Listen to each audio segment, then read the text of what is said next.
nations, but also the big private donors, they will ask you in presenting your development project to follow this project cycle management.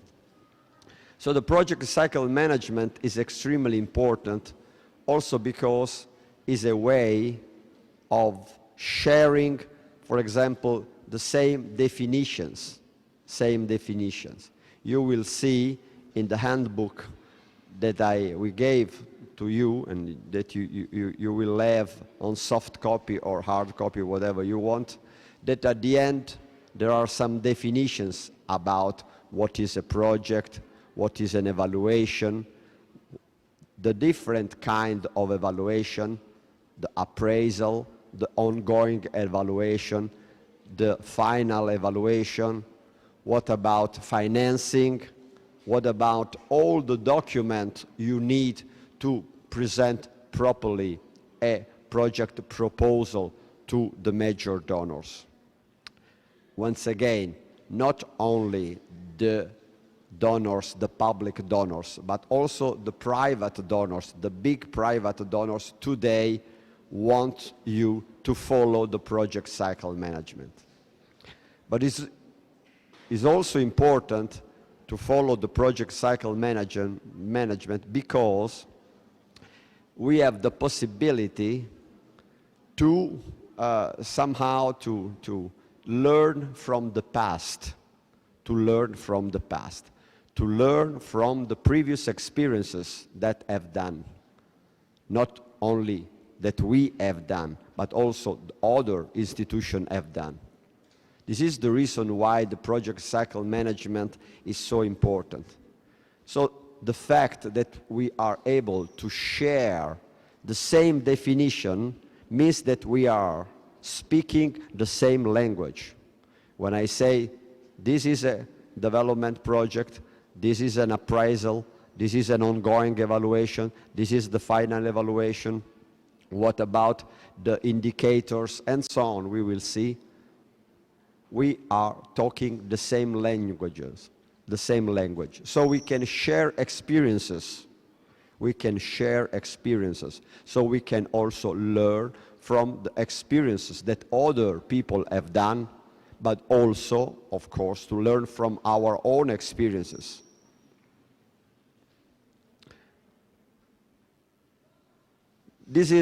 Those are the 6 different phases of a project cycle management.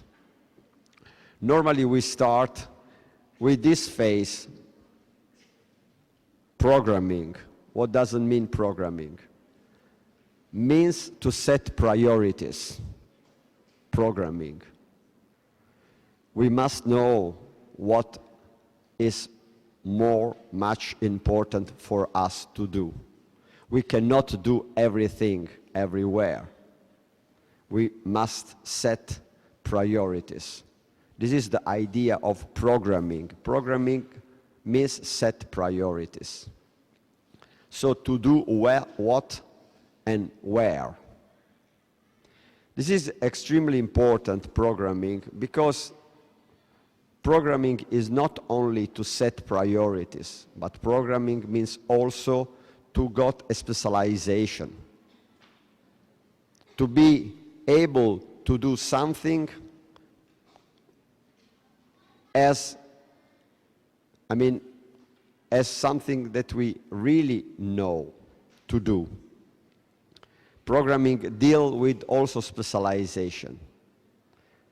In other words, we cannot do everything everywhere, also because we do not want to do everything everywhere concerning development project, but we want to do exactly what we are able to do.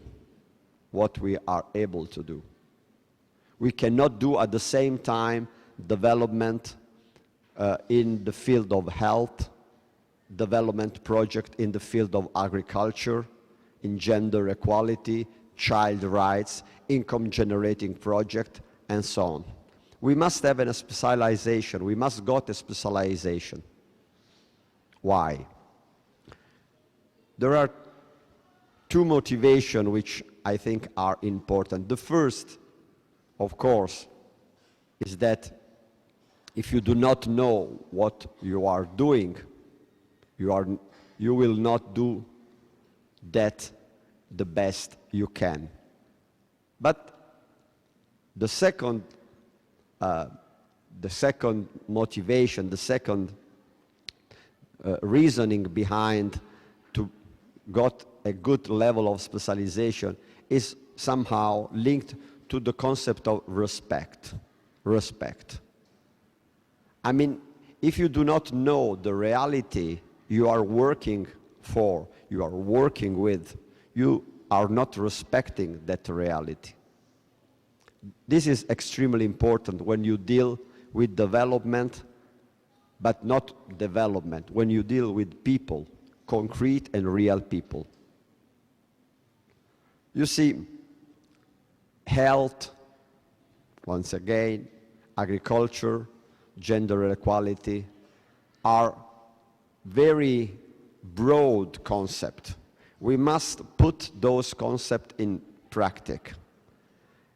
And it's clear that the agricultural environment in northern Vietnam is completely different from an environment concerning agricultural development in Central Africa or in Latin America. So we must know environment with which we'll work. That means also specialization. Specialization means to know the context, to understand what's going on, to really have the capability to catch the sign, to catch the specificity, what make the difference.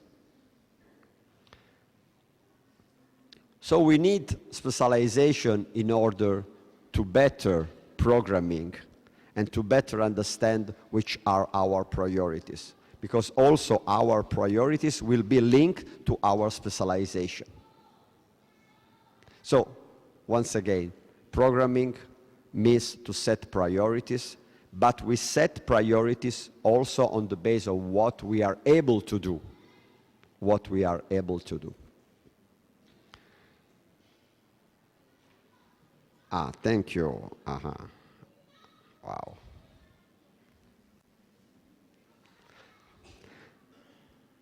No. Voila, this is technology, you see. I pushed the wrong button, and now I don't know how to go back, of course. Okay, fine, this is more or less the same. So, voila, programming. You see, programming means also to deal with development policy. In this case, EC, that means the donor, European Commission, and also with the national policies. So programming means also to be aware of what the donors would like to do, but also what about the priorities of the local context. We cannot programming something out of what the donor would like to do, which are the priorities of the donor, and also the priorities of the nation, the people we will work with. So, programming means to be aware of very, very different things. To deal with our specialization, we are specialized in the health sector. We are specialized in agricultural sector. We are specialized in gender equality. We are specialized in child rights, for example. Then we have to combine our specialization and our programming with the programming and the priorities of the donor.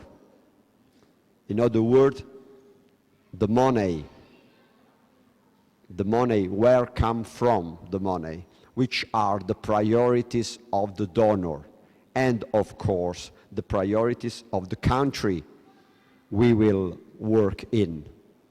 Here in Vietnam, for example, there are master plans concerning health. There are master plans concerning agricultural. There are master plans concerning gender equality. We cannot work out of those plans. We must fit in. So we must know what's going on. So the concept of programming is key concept, very complex. That means that we must be aware of the context in a general way. Then we must move to the second step of the project cycle management, which is identification. What does it mean? It means the study of feasibility study. Feasibility study means that we must try to understand what we can do in concrete. So we must go in the place, we must study the situation, we must understand what we can do. What does it mean, what we can do? It means, first of all, to understand which are the problems there. Which are the problems there? And then how, eventually, we can solve those problems. There is a problem of health. There is a problem of underproduction concerning agricultural. There is problem of gender equality. There is a problem of poverty. We need to set up a income generating project. Let's see. We will go to the place and we will study the situation. We will do a feasibility study. You see, to understand what's the problem is only the first step, because then we must understand which could be the right solution for that problem. And for the same problem, we can think about different solutions. This is the aim of a feasibility study. Not only to understand what's the problem, but also to understand which is the best solution for that problem. The best solution means something that we can really do. Just to make some example, if we have a problem of health in a place, there is a small village in the mountains, okay, with problem of health. The people got sick because different reasons. Now we can propose to these people, for example, for a group of villages, to build a small hospital, for example. Or we can just build small health centers, for each villages. Or simply we see that that level of health is linked to the fact that they are not able to have a good agricultural development. I mean, they do not eat enough, or they do not eat in a proper way, so they get sick because of this. So the best solution for that kind of health problem is to start new technique of agricultural development. Or, for example, we see that there is a very high problem of protection of mother and child. There are some problems linked to mother and child. There is a high level of mortality concerning, for example, the postpartum, post-delivery. So we can foresee, once again, a small clinic in which the woman can deliver their baby in a safe condition.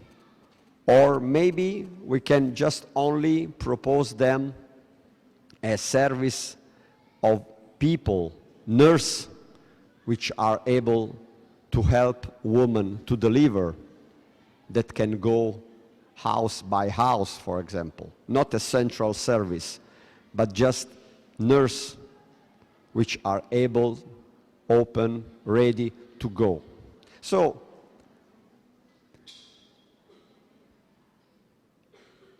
feasibility study means to understand what's the problem and to try to find the best solution to that problem. The best solution to that problem.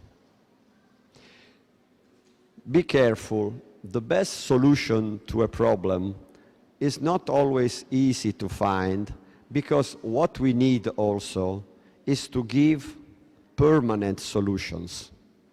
Permanent solution to that problem. We must somehow really to solve that problem. So we need permanent solutions. In other words, if we go there, if we go somewhere, and we are able to solve that problem only for a limited period of time, that's not a good programming. This is not a good solution. We need permanent solution. We need sustainability. We need to think about a solution which can last. Which can last. This problem is extremely interesting to think about, because sometimes development cooperation set up solutions which are not sustainable. I can also, I don't know, build an enormous hospital for some villages in the countryside. There is a donor which wants to build an hospital somewhere because he wanted to link his name to that hospital. And he gave us the money to build that hospital. We can build that hospital, but at the end, who will pay for the cost of for the running cost of this hospital when the hospital will be finished? The population cannot afford the running cost to support the running cost of this big hospital. So this is not a good solution. This is a false solution. This is a false solution. We must find solutions which are sustainable. The sustainability of a solution is one of the main aims of our feasibility study, which is not this one, of course. Can you just move somewhere the pad?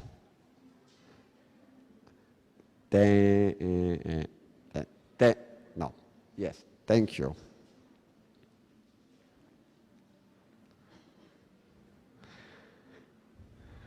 You see, in reality, the things is much more complex, but in reality, in summary, the procedure is what I have already told you.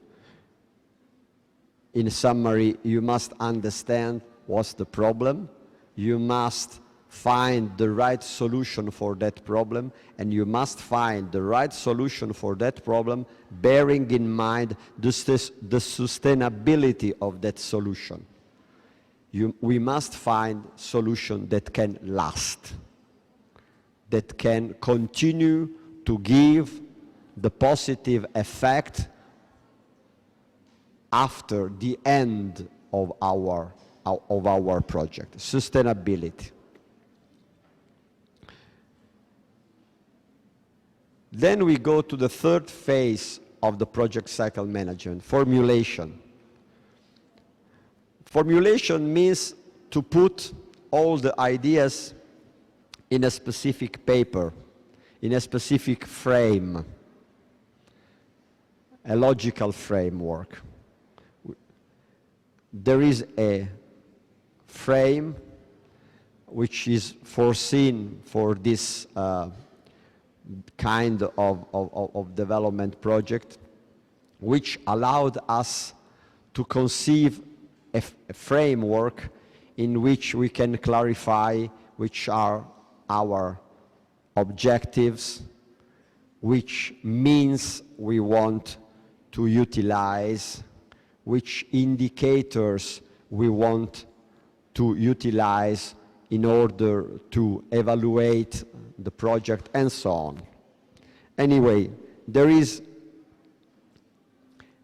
a frame you will find in the handbook through which we will write down our proposal.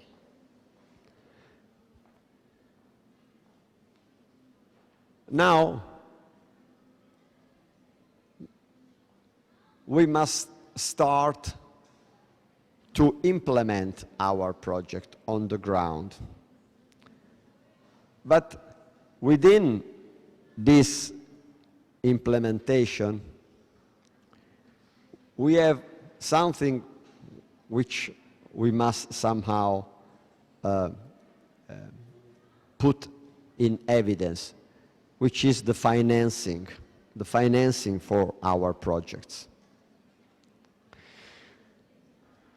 We cannot do things without money, of course.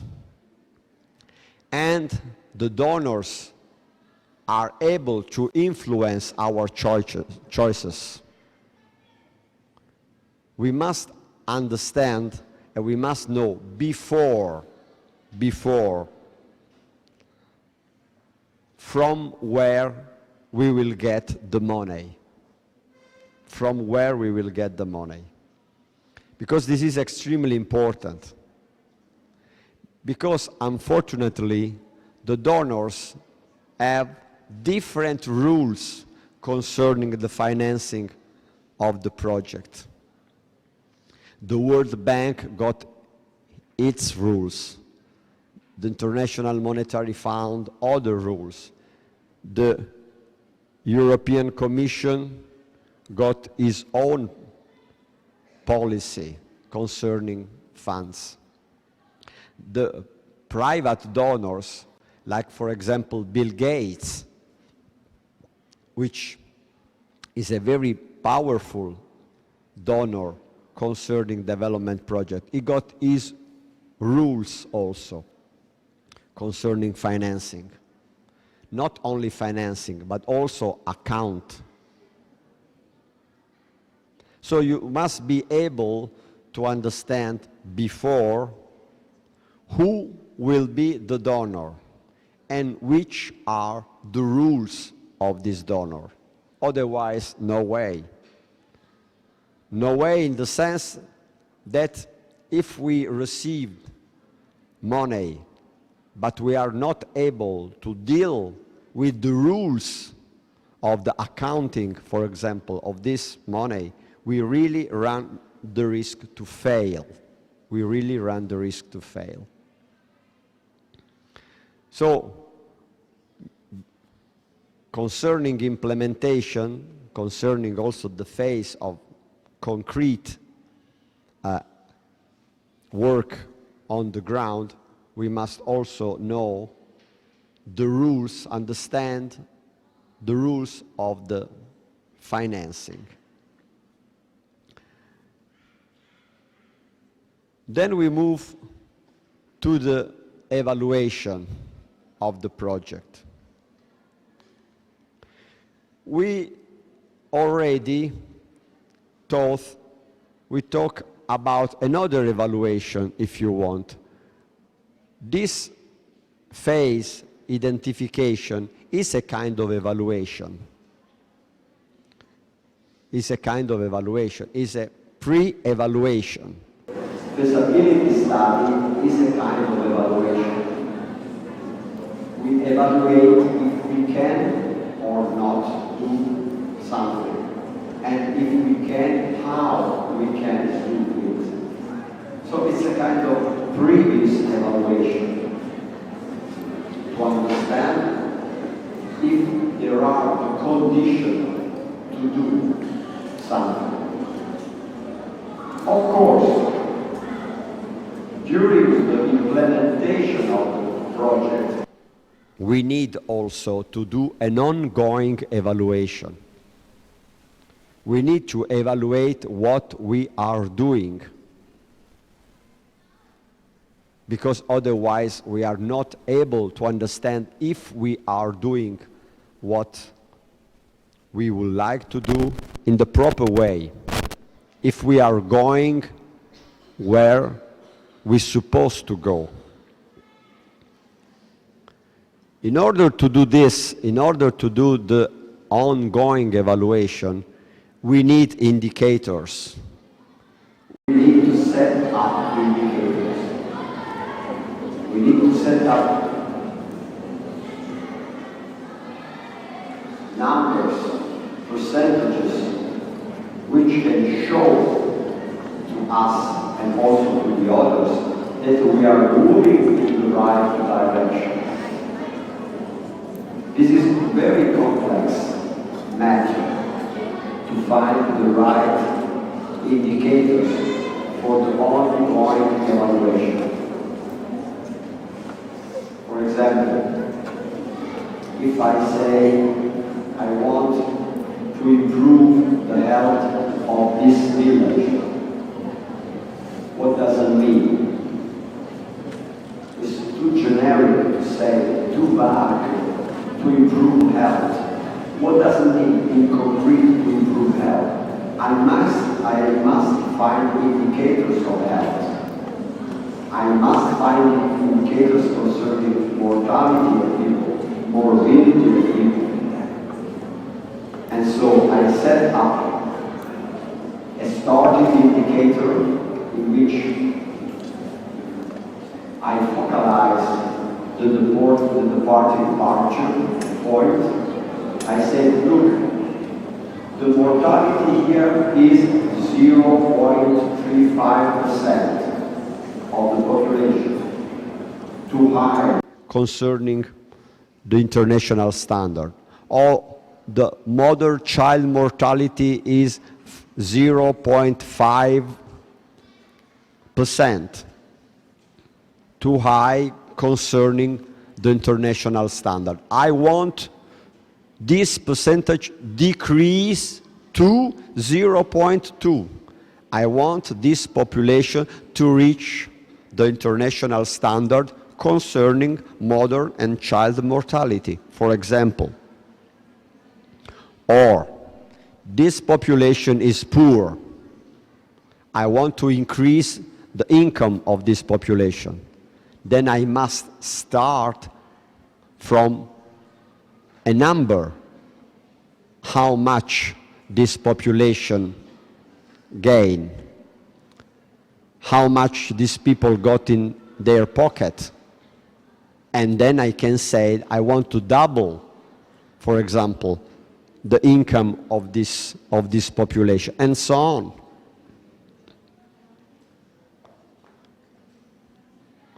Concerning agriculture, what does it mean to improve agriculture? I must start to know how much, for example, rice this village produces per year, and then I can say I want to double this percentage, or I want them to produce 3 times more. So we need numbers. We need numbers. We must set up indicators, which are not very easy sometimes to find, but we must do an effort to understand what's the situation, the departing situation, and we must also foresee which will be the situation at the end of the project. Otherwise, we will not be able to understand if we are doing a good project.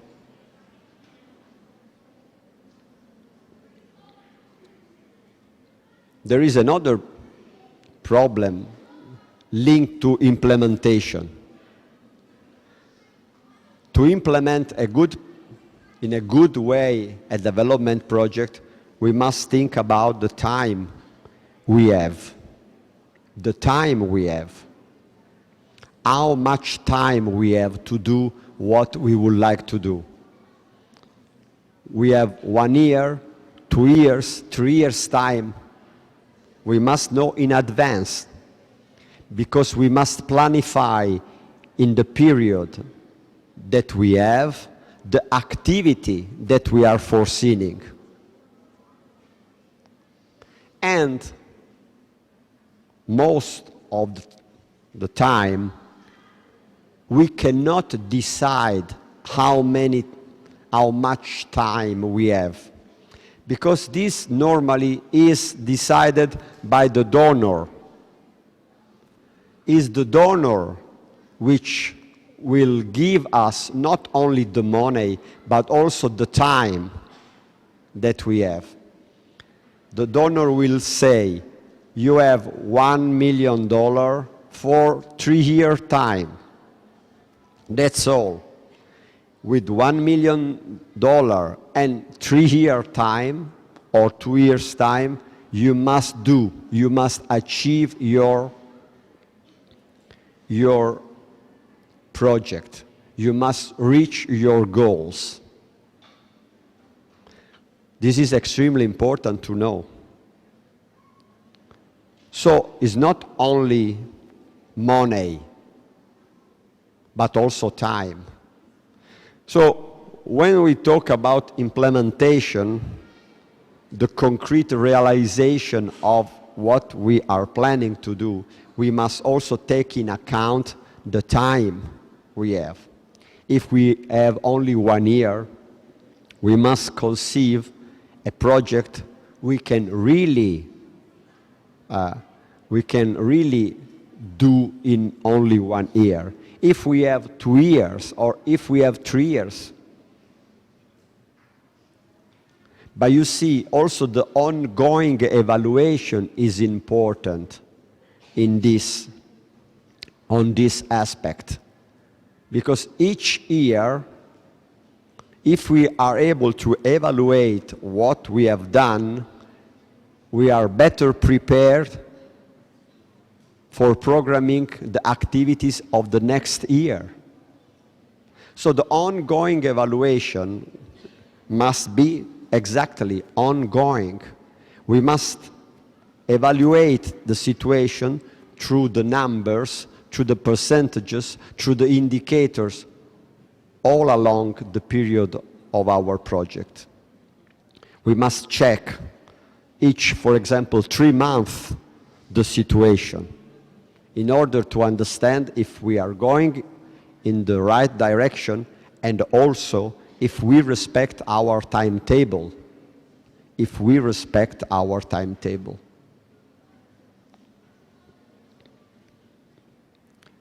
I want to open somehow a short parenthesis concerning the question of time. The question of time is also linked to programming, because it's also linked to specialization. In which sense? What does it mean, time? We know, for example, there are 2 kinds of times, if you want. In English, is time, which is this, the clock, and the weather also. The weather.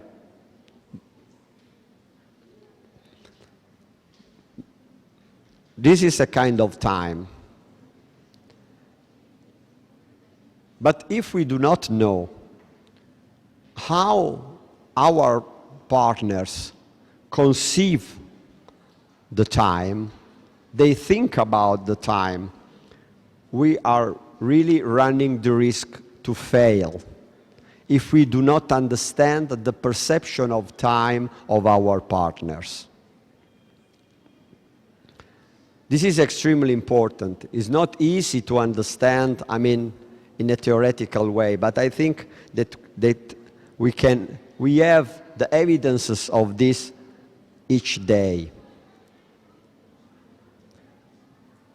The time you live in Hanoi is totally different at the time they live in the countryside. It's clear.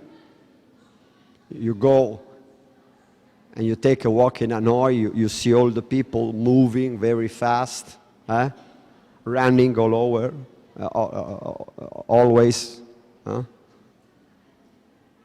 In the countryside, they move in a different way. The time of these people is different from our time. The time of the countryside is different from the time of the city. And also I can think, I can guess, I can wonder that the time of the people of the northern Vietnam is different from the time of the people of the southern Vietnam. They conceive the time in a different way. In my country, for example, Italy, which is very long exactly as Vietnam, we got the same problem. In the north, they run. They are able to say to you, look, let's see at 5 o'clock, 5, there.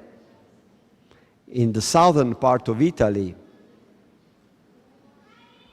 they say, okay, let's see around 5 o'clock.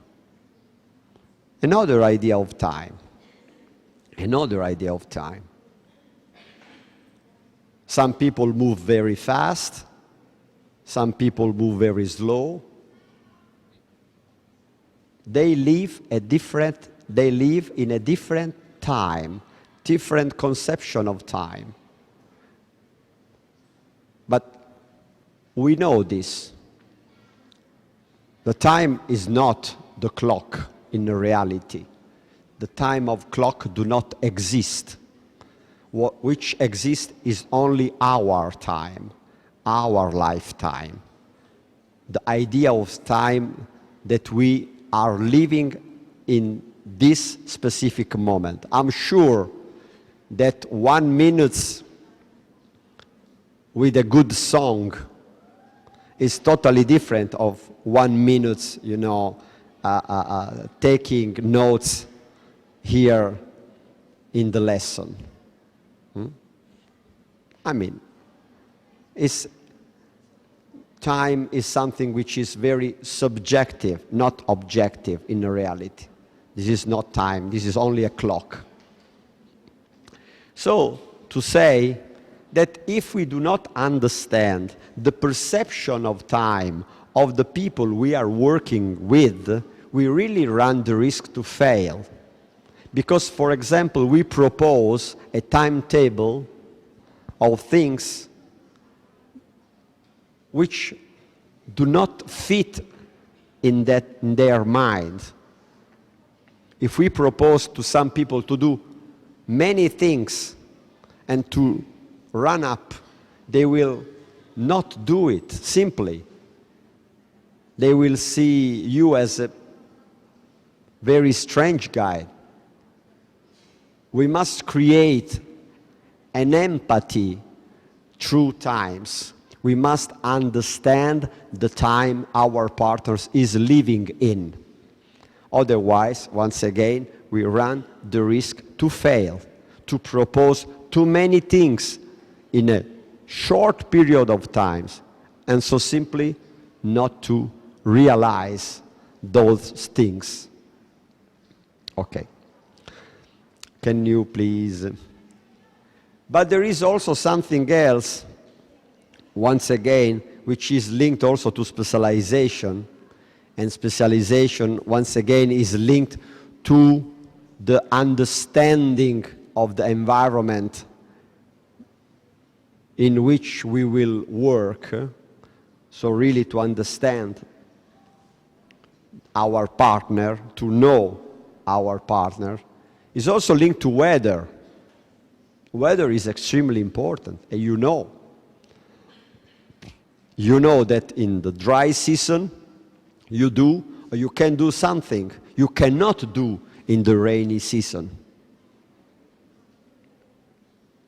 I've been in Cambodia the last weekend. And the guide said, look, here, you see now is dry. During the rainy season, you have here 3 meters of water. 3 meters of water. So, the countryside changed totally. What you can do in a season, you cannot do in another season. If you are not aware of this, really you can run the risk to consider that place as always equal all along the year, which is a capital mistake. You know why I'm saying this? Because you must not think only to the fact that you personally, maybe one of those days, will work for international institutions, NGOs or whatever, dealing with development projects, for example, in Vietnam.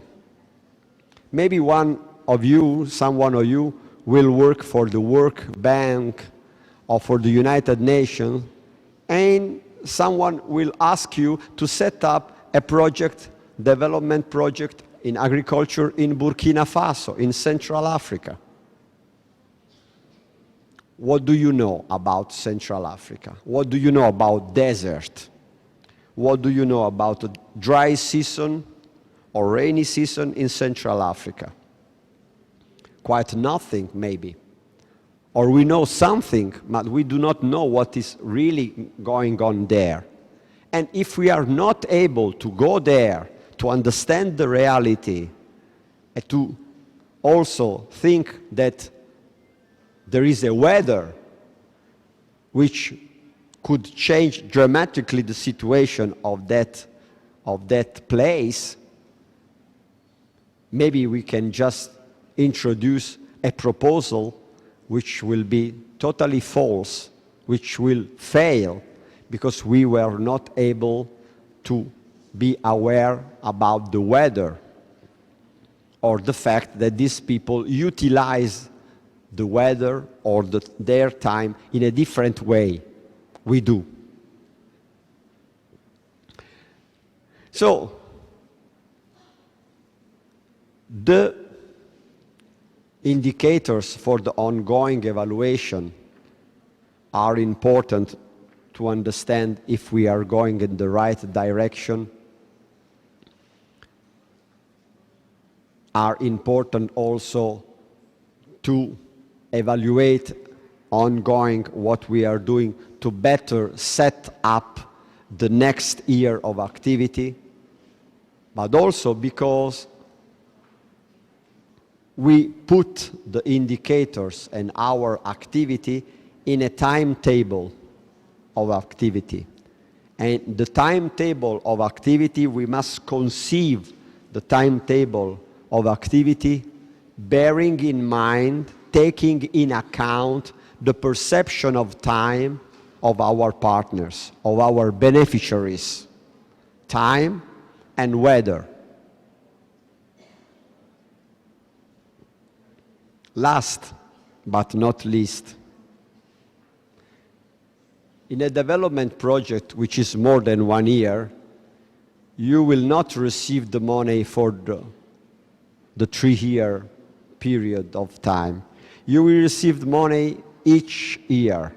At the end of the first year, you will introduce a report. You will introduce a report of activities, and then the donor will evaluate your report of activities. And then he will decide to give you or not the second tranche of money for the second year. This is the reason why to set up indicators which are able to show also the donor what we have done in an objective way, through numbers, in an objective way, is extremely important. Not only to understand if we are doing what we're supposed to do, but also to show to the donor that we are doing the things we're supposed to do. So the report of each year will be composed by a report of activity, the account, but also the report will have inside the ongoing evaluation, the report on the ongoing evaluation.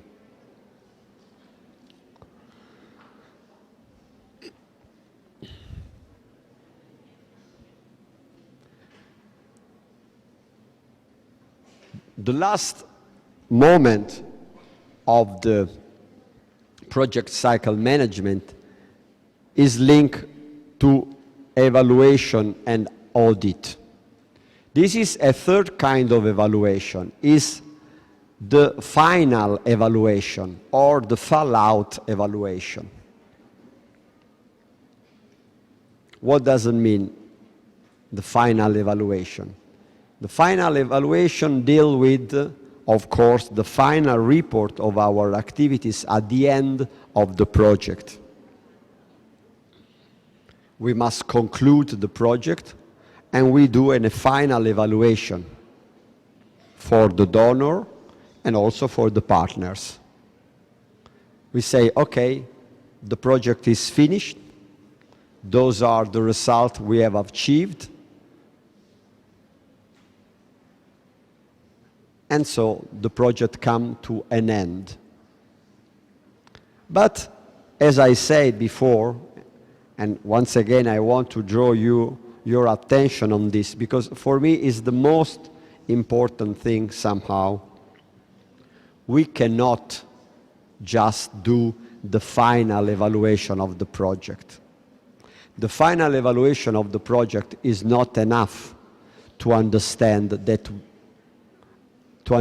if we were able to achieve our goals or not. Why?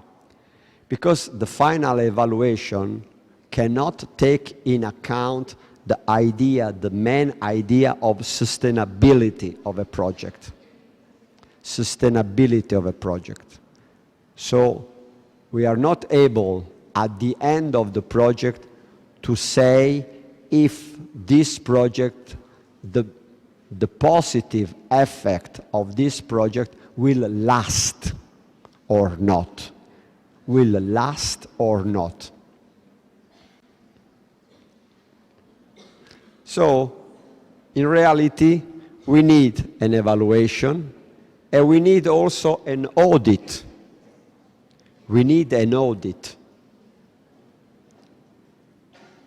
We need to set up a further evaluation which is able to come back after 1 year, 2 years, 3 years, and really to say, look, the positive results of this project are still there. This project is sustainable. The positive results are lasting.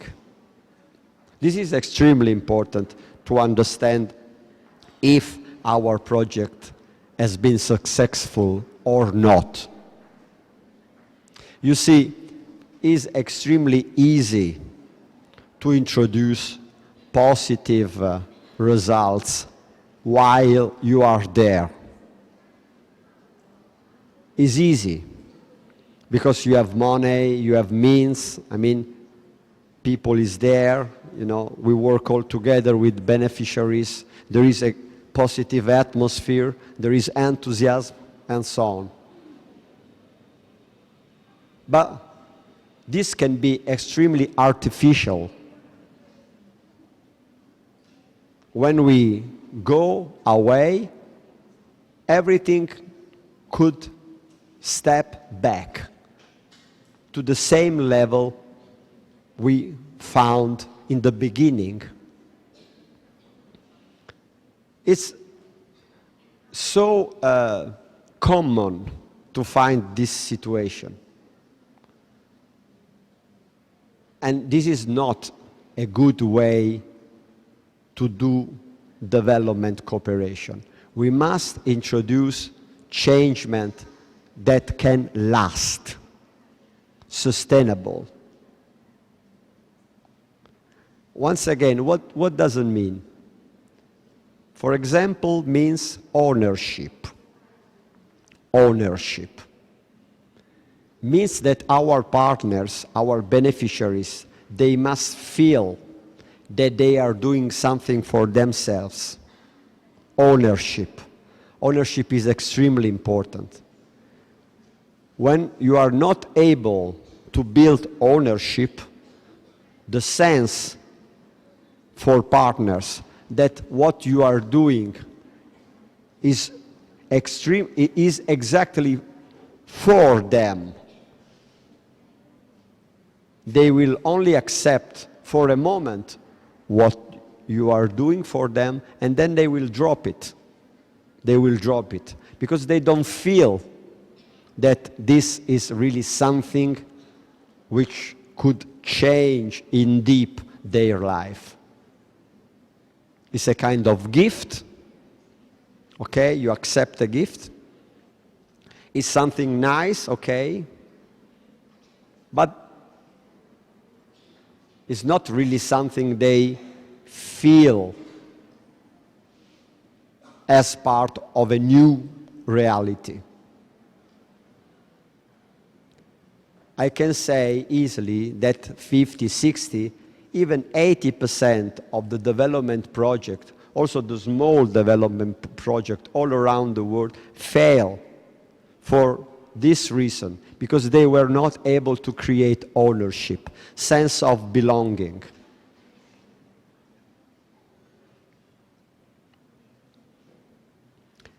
A classic example. You go in a village, in a rural area, and, for example, you think that they need, of course, water. And so you said, okay, let's do a well, let's take a pump, we give a manual pump, let's drill, and you will have water with the manual pump, and your problem of water will be solved. And the people said, okay, fine.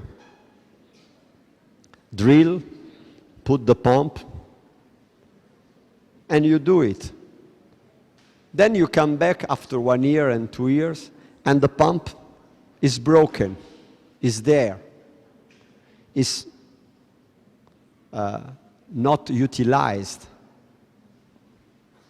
full of rust. And you think, but how is it possible?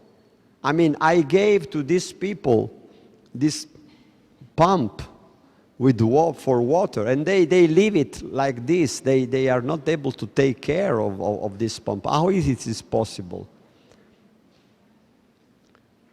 The reality is that these people was not interested in that kind of technology.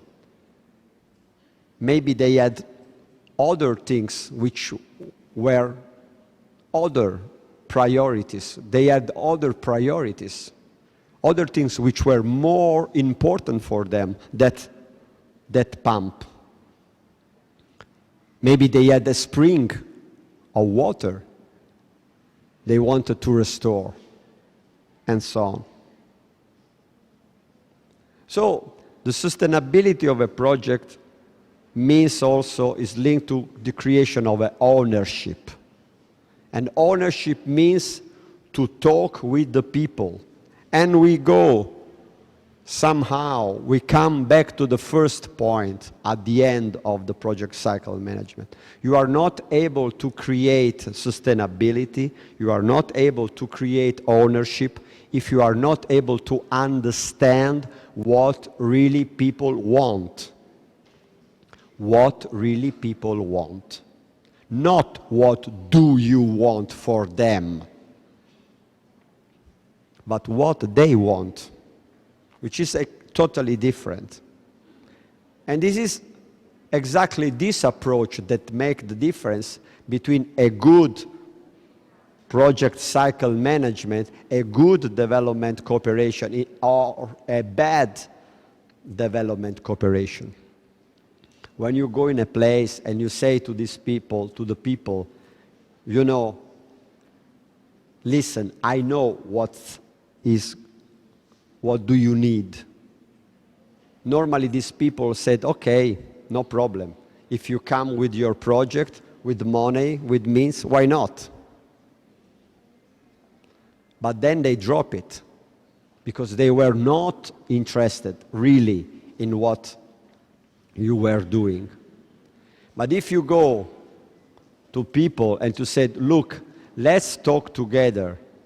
Let me understand what's the problem for you and which can be the solution for you of this problem.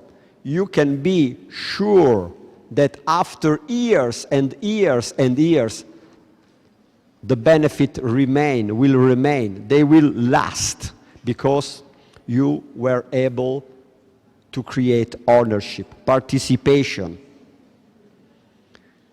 So, now at the end, I hope you better understand what is the idea of what does it mean specialization. Specialization do not mean only to be specialized in a field like agriculture or child rights, but to be able to understand your partners, to share with them, to put your specialization, at their disposal, and through this dialogue to reach really to the solution which are the best solution for the people. Not only for you, but for the people. This is specialization. The capability to understand the environment and to combine your technical capability, the fact that you are a specialist, but with the feeling,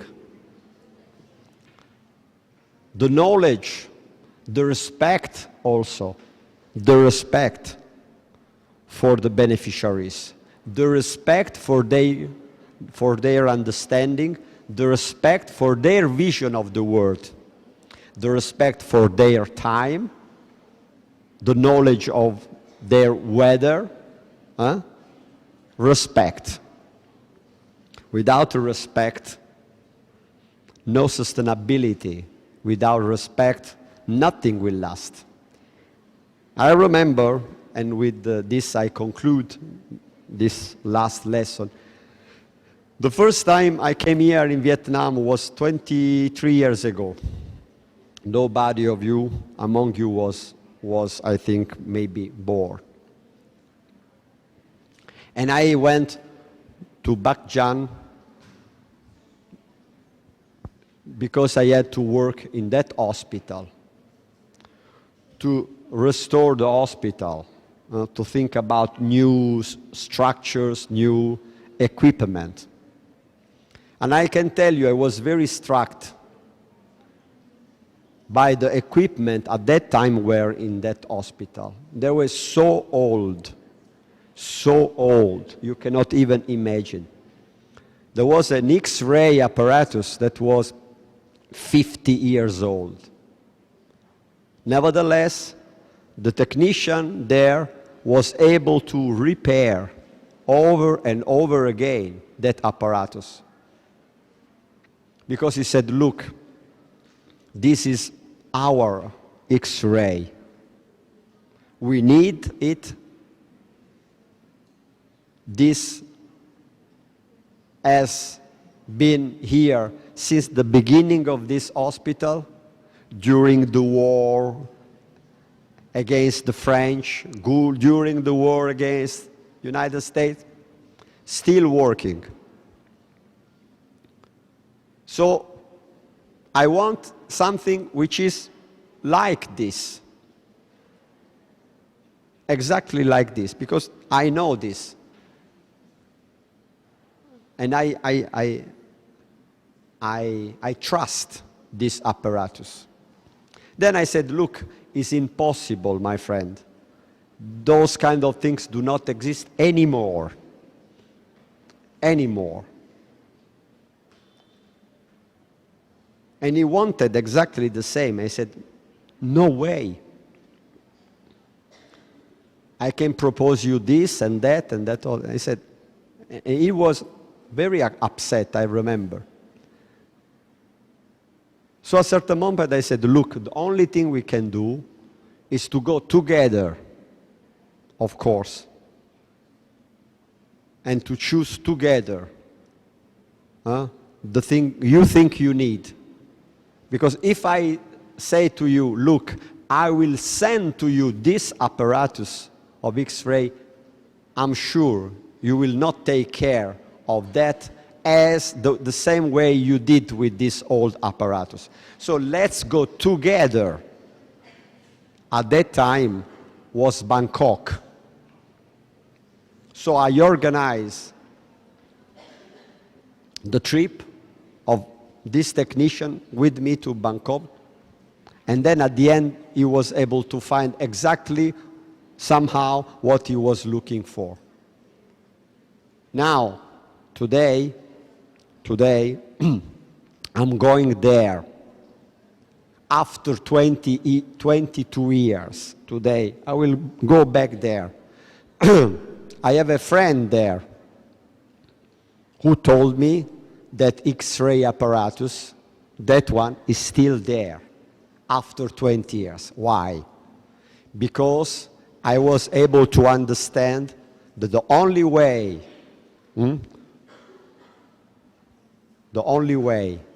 to ensure the last of this X-ray apparatus was to bring with me the technician and to let him choose what he was looking for, not me to propose to him. This is ownership.